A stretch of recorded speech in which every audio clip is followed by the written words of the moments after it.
And we're live. Good morning, good afternoon, good evening. Welcome to BWTM Sports. If you haven't hit the subscribe button already, please do hit the subscribe button. We really do appreciate it. Of course, also check out BWTM Sports Group, BWTM Sports Channel. Please get in the channel, get in the group, get in the Facebook page, like it, leave your comments, get your boxing videos or your sports videos in. Let us know about what's going on in the world. I'm joined today, it's my honor to be joined by a very, very special guest. Please introduce yourself, my friend. Ingram, thank you for having me on the show. Guys, this is on Parm Goraya from Pro Box Respect TKO. I've got a media platform that I've been running for about 22 months. So really, it's my pleasure and honor to be here, especially a sunny day in Brighton as well. So absolutely. So he's come down to BWTM HQ to just talk, mastermind, and all the rest of it. So let's get, what's your name first and foremost again? So first name's Parm. Yes. I'm from an Indian Sikh background. Yes. Last name is Goraya. Yes. So yeah, that's it. No fancy names, just my real name. Okay, so tell us your journey, how you got into the sport and doing media work. So I've always been in and out of training from an early age. About 11, I started in my local gym, which is Gresham ABC, yes, down in Kent. Give them a shout out. Yeah, Gresham ABC, amongst all the other gyms. So we've got TKO Boxing Gym, G&G Boxing Gym. We've got also the Lennox Lewis Gym, trained under Eugene Maloney. Wow. So many gyms. So I was always in and out of gyms, probably not ever disciplined enough to become a fighter myself. Okay. But that was always the dream. And then about 22 months ago, I opened up a media platform. I know I've got a huge passion for boxing. And I just wanted to go out there, meet as many boxers, trainers, promoters, managers, cut men, anybody that's connected with boxing. Mm-hmm. And that's amateurs, professionals. I've covered white collar events as well. So it's been an amazing journey, Ingram. I've really enjoyed it today. And you know what? This is just a start. Absolutely. Talk to us about the sort of people you've spoken to, the sort of names. I know it's not great to name drop, but sometimes people want to know what you've done. Yeah. Like, so just talk about some of the people that you've kind of interact with. There've been all sorts. I mean, at local level, we've got a lot of amateurs I've dealt with, but on a professional level, there's been people like Billy Joe Saunders, Peter Fury, Hughie Fury, Anthony Joshua recently, Jeff Mayweather in the States, Jorge Linares, Ismail Salis. So many great names in the sport. And you know how it is when you're growing up and you see them on the television. Yeah, it's one thing. And then when you see them, I mean, I pinch myself sometimes. Yeah. They may not think that because I try and do my job. Yeah, I do my job and I love it. So hopefully the passion comes through. But when I'm sitting there, I do pinch myself and think, that's Jorge Linares, full-time world champion. But that's also a testimony to the work you've done. You've put it out there. You've got it there. You haven't sat behind a keyboard and criticised and said, "Oh, you've got up and said, you know what?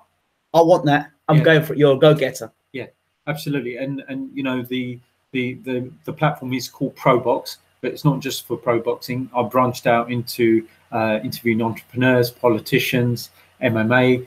And I've enjoyed the journey because it's challenging for me as well to step out of my comfort zone. Mm-hmm. But the middle word is called respect. So it's a lot of respect for you guys. So whether you're white collar, mm-hmm, amateur, professional, males, females, it's respect to everybody who climbs through the ropes, my friend. So, hello, hands up, don't shoot. Says hi, folks. Hello. So let's talk a bit more. Hughie Fury fights this weekend against Sam Sexton. Yeah. Your thoughts? I like Hughie. I think Hughie's a good fighter. In fact, I know I was in Manchester for his fight with Joseph Parker. The draw was a surprise for me. One of the scorecards was 114-114, if I remember rightly. But I definitely didn't have it as wide as some of the judges. So I think Sam Sexton, another good fighter. Hughie's definitely on the up. He lost against Joseph Parker, but I believe he will definitely be a world champion one day. Mm-hmm. Peter Fury, great trainer, his dad. Yes. So are you asking for what I think is going to happen, or just thoughts? Just share thoughts, because sometimes it's difficult. Some people don't like to put their thoughts out there because it can offend other people, and I understand that. Sure. But listen, all credit to Hughie as well, because it's if I'm not wrong, it's for the British heavyweight title. So he's gone from a world title fight. He's some of them may look at maybe a backstep. I don't necessarily see it that way. So obviously he's going for something that he's not won before. It's a British heavyweight title. So absolutely, that's obviously the goal, and I really think that's sort of maybe hopefully they're obviously looking to win. Yes, but I think winning the title will definitely take them back into world title contention. Absolutely. Linares, Lomachenko. That's the fight this weekend, isn't it? Oh, super fight, yeah. Yes. Madison Square Gardens. Yeah, talk to us about it. I've interviewed Linares out in Las Vegas. Enjoyed it. He's somebody I can call as a brother. Lomachenko, what can you say? What a great fighter. I mean, he had, sort of 396 amateur bouts. Yeah. He's already a world champion twice over in half a dozen fights, 7, 8 fights, whatever he's had. Of course. Super fighter, very versatile. His movement is amazing, so unorthodox. But I honestly feel that if there's anybody who's equipped with the tools to beat him, it's Jorge Linares. Absolutely. Yeah. And he's a big lightweight. He's the champion going into it. So, Jorge, I wish you all the best, my brother, and even Lomachenko. So both of them, stay safe. A lot of boxing in the news. I think we broke a story the other day about Chris Eubank Jr. potentially replacing George Groves in a final against Callum Smith. Contentious, real contentious, because people think, well, hold on, this guy got beaten in the semi-finals. How do you get beaten in the semi-finals and end up in the finals? Yeah. The fight, I'd actually like to see Jürgen Bremer. He was in the competition in the beginning. That's right. He mysteriously pulled out for flu. Yeah. Well, he can't still have flu now. Yeah. And, he's got enough time to get himself ready to fight against Callum Smith. True. At least he get to fight. Nobody can say he got beat on the way. Yeah. Yeah. He got beat by flu. He didn't get beat by any of the fighters. So Bremer would be, my pick if you're gonna. If not him, then the guy is Taki. Who's Taki? Yeah. The challenger for a mandatory challenger for James DeGae's title. Maybe him get an opportunity as well. Yeah. Is Taki or Bremer, but not Chris Eubank Jr. I don't know how that works, like negotiation-wise, because they would obviously have to sign up with the World Boxing Super Series. Well, it's only for one fight, for one fight, but if James, apologies, George Groves isn't fighting. Yeah, is the super title still on the line though? That's the thing.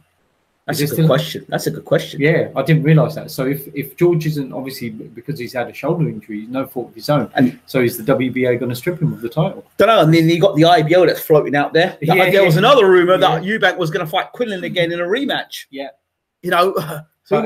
but again, George Groves holds that, doesn't he? Because no, he beat Chris Eubank. He gave it up. Oh, did he give it up? Because he wouldn't pay his sanctioning fees. Oh, right. Okay. So that would be part of the question. I mean, Bremer, what's Bremer? He's probably well into his 30s though, isn't he? He's about 38, 39. Yeah, yep. Is that going to be a competitive fight against Callum Smith? Probably not. But if anybody deserves to be in there, I take your point. I think because the guy hasn't lost, he was out with flu. Yeah. He needs to be the guy. I mean, Bremer's highly skilled, technical. Yeah. Smith doesn't look great when he's pressurized and backed up. Yeah. Smith looks great when he's on the front foot, landing big, hard shots. He's a big guy for the weight. Yeah. It's incredible how he gets from, he's super middleweight, but he can easily be a light heavy or cruiserweight. Cruiserweight, yeah. At that height, I think he's around 6'3", 6'3", yeah. How he gets down to 12.5 stone and 175 pounds. Yeah. 168 pounds. Yeah, there you go. It's amazing. It should be 175 pounds. Absolutely. Yeah. So Bremer would definitely he'd have the experience. People can respect Bremer. Yeah, because he's been there and done it at the highest level. And he looked great against Rob Brandt, although Rob Brandt was a middleweight. Yes. So that's the one thing. This guy's and we've seen against Cleverly when Bremer fought a bigger guy. Yeah. And he started getting put in on Bremer. Bremer didn't really want it. So there is an opportunity for Smith to go out there and really put it on Bremer and blitz Bremer. Yeah. And he's a heavy puncher himself, Smith. So it'd be interesting to see if that fight happened, how the fight would go. Would it be Bremer taking the attack to Smith, or would it be Smith setting it up? I think we're only going to know, once they confirm what's happening. So does George Groves fight again, or do they postpone it? It doesn't look like they're going to postpone the date. So who they're going to get to come in as the replacement? But to be honest, I think Chris Eubank is...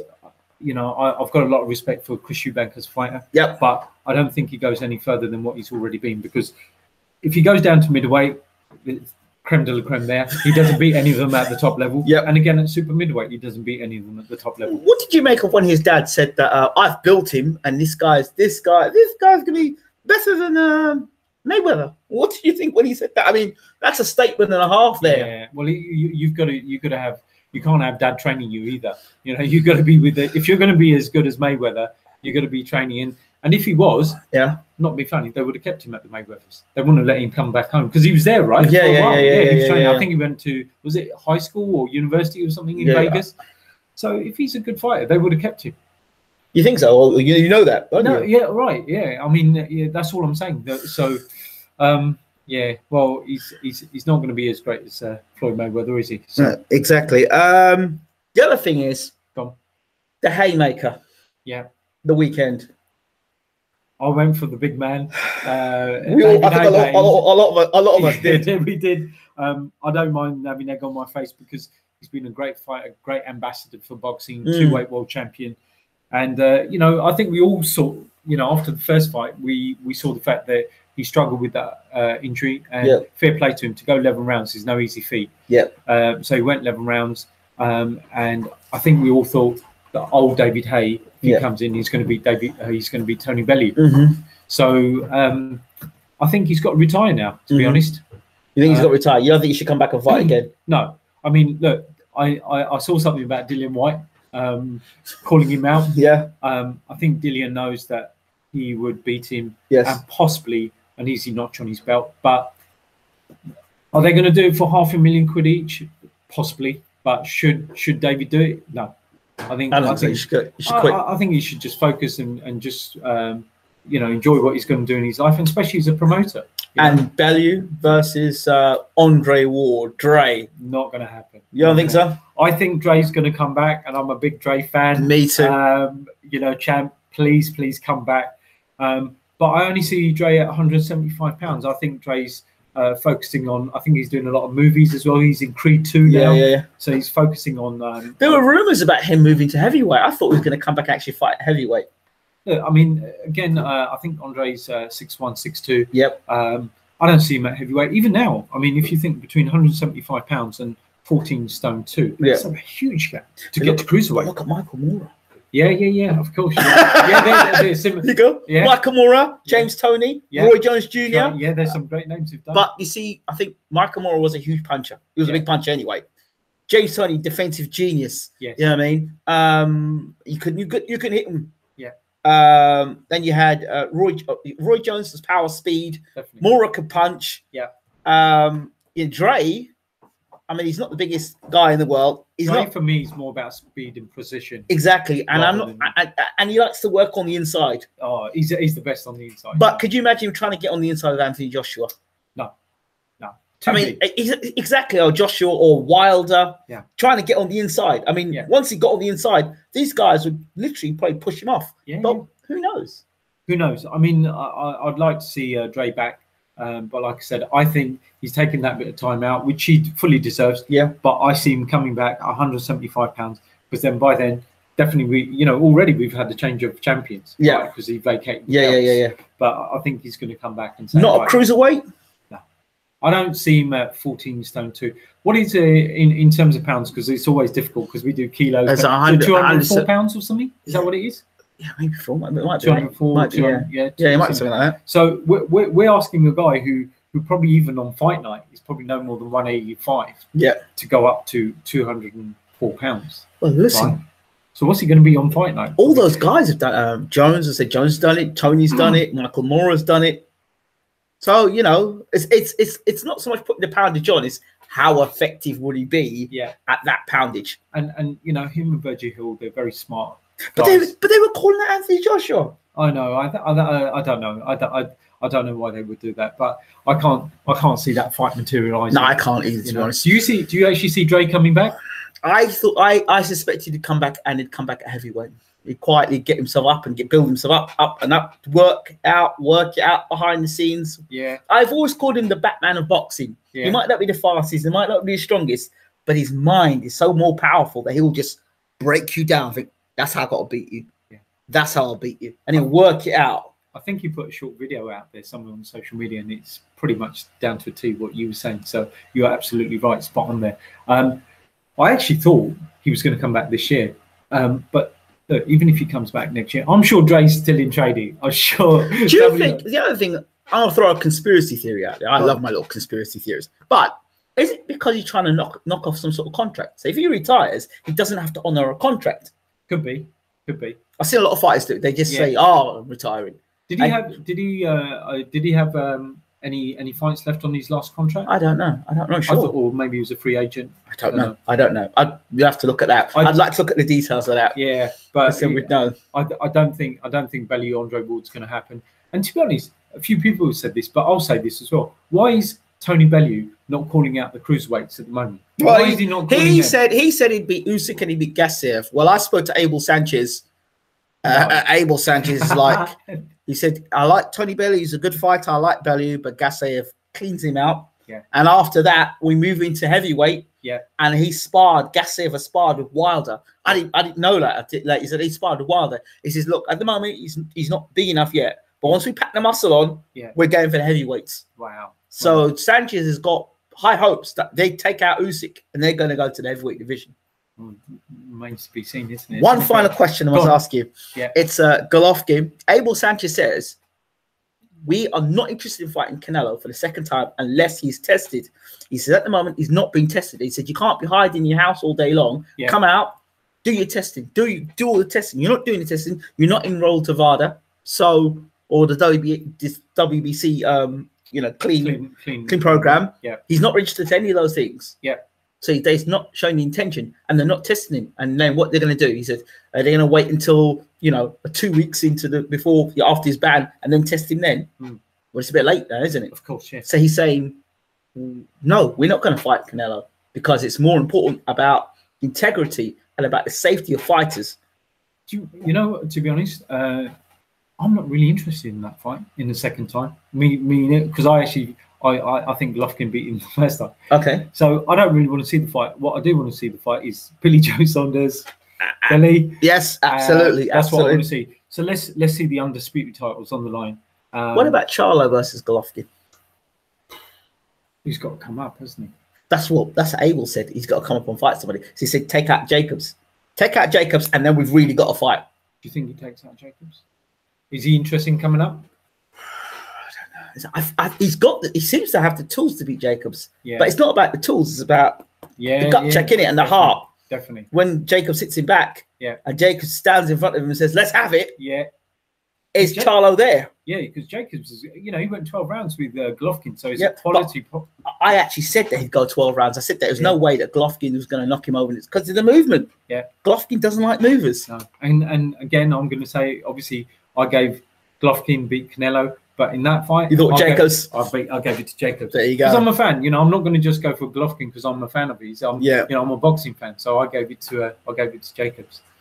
Okay, right. So this is it. We have to bring this to an end now. So this is Parm again. It's really a pleasure having him on, and we look forward to having him again on the show soon. Thank you all so much. It's a short show. We just wanted you to get a little flavour. Thank you. So this is BWTM. Where do people follow you? I'm on all the social media, but there's also a website as well. Guys, it's www.proboxrespecttko.com. Proboxrespecttko.com. Give me a hit. God bless. That's it. BWTM Sports. We're out. Take care.